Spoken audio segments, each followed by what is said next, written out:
Hi, my name's Russ from Escape Design Studios, and today I wanted to show you how to clean up your latex mask or prop. You're going to need very few tools for this project. So one of those tools is a pair of cuticle scissors. You can pick these up just about anywhere. The other thing you're going to need is a pair of jeweler's glasses. I picked these up at Harbor Freight. You guys are going to hear me tote about Harbor Freight constantly. For $5, the extreme close-up you get looking through these things while you're cutting is a good thing. I don't typically use them unless I'm really trying to get some fine details trimmed down, but they're good to have, and so go out and grab them. Okay, let's get started. In this case, we're going to use a latex jean prop from the light of day, and we're going to cut what is known as flashing off of this here zombie. Now the flashing is caused where two mold pieces meet together. Okay, it doesn't matter how tight you've got it. It doesn't matter how smooth those lines are. Eventually you're going to come across some flashing in your mold. So we're going to take our cuticle scissors and we're just going to trim around. Now, obviously, the contours of the head kind of swoop, so you want to, turn the scissors in the appropriate direction. You can try to kind of like use the caved side and kind of like snip across, but what you're really going to get is a bunch of waves, okay? So what we're doing is we're going to trim, I just told you not to do that. We're going to trim this flashing as closely as possible to the prop. You don't want to push too much. Like I've seen people push on the inside, and even I'll do it occasionally, push against from the other side here and force it against the scissors, and what you'll end up doing is actually nicking a hole that now you need to repair. What you'll end up doing is you'll hold it, and here's just an example of a piece of flashing I'm going to end up cutting. You're like pushing through, and you're going to end up, see, with that hole there. So now you need to pull out latex and try to patch it. And a lot of times it's a really big pain in the butt to patch something like that when you could have just avoided it by not forcing it. See, and when we get to, you're obviously going to have to move it around when you get to specific points like around ears and stuff. But eventually the goal is to make it disappear completely. But you can see around this ear how we've trimmed right through here. Now I'm going to show you a way that you can grind this off and make it even smoother.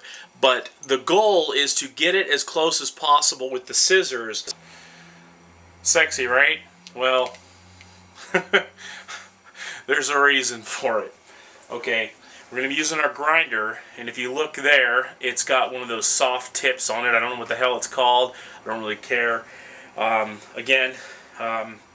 This is a rotary tool, again picked up from Harbor Freight. Anyway, so I use the pointed ones, not necessarily something that you have to do. They make the disc ones. I'm sure they work just as well. This is just my preference. So, okay. So what we're going to do is we're going to grab old Gene and see some of these lines that are on here that we're going to try to clean up. So once this stuff starts shooting little latex powder at you, you'll see why I've got these glasses on. So we're going to kind of do some little circular motions and fade those lines into oblivion.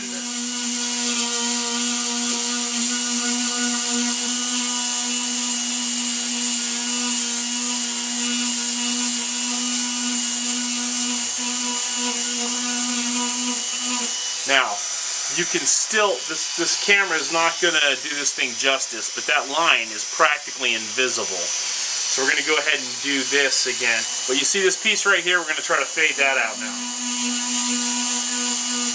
And I'm going right up against my finger on the inside of this zombie's head.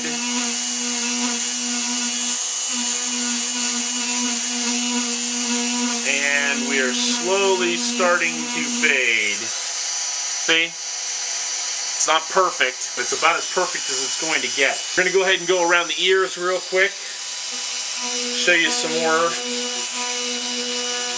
You know, try to clean this thing up.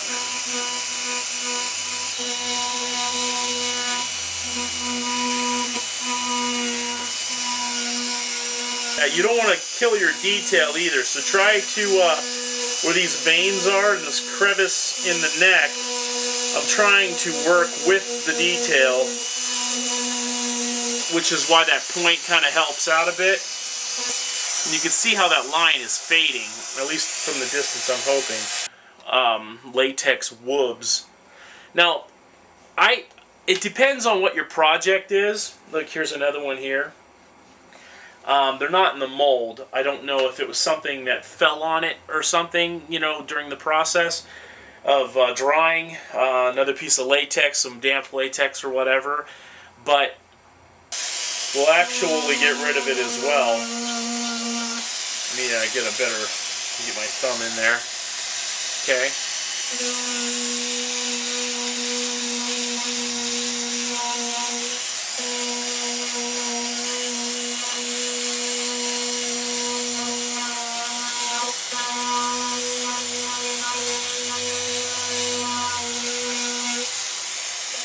And then this one.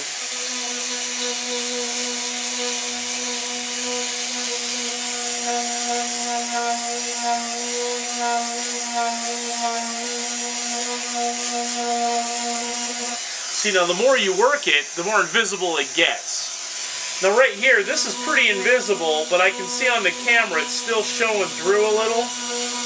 And a lot of that has to do with the powder that's laying around it. As you can see, that's one reason why we've got the mask and the glasses on. Okay, pick up some denatured alcohol. This stuff is going to be like your buddy in the studio. It helps with smoothing sculptures, and it also helps with cleaning up your latex, your latex products. Just pop the cap. Actually, I do believe I already have some in a cup. I'm gonna pour it in.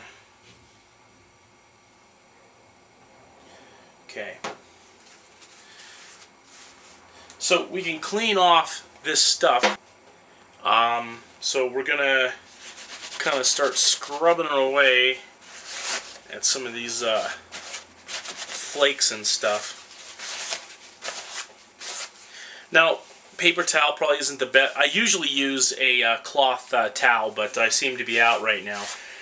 Paper towel's okay, but it's gonna leave these weird little, you know, pieces of not fabric, but of towel behind, and it's gonna, you know, drive you insane. That is how you clean up your latex masks and props. So when you pull out your masks and you see this flashing, you know, don't get too concerned. Okay, now real quick before we call this, you know, a wrap, there's something else that grinder is going to help you with, and so are these tools. And as you can see, Gene's got a mouthpiece in here that was holding a space. So I'm going in there with the cuticle scissors, okay, and I am following the contours of the mouth, if I can stay in camera shot, okay, and I'm going to cut that piece out, okay. So we got his mouth cut out. I will flip the mask inside out, and we're going to go ahead and real quick, we're going to zap it.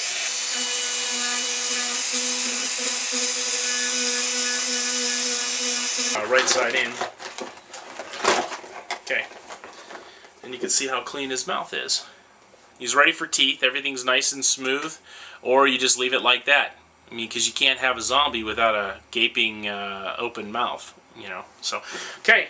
I hope that this has been helpful. And if you have any questions, feel free to just post a comment. And thanks.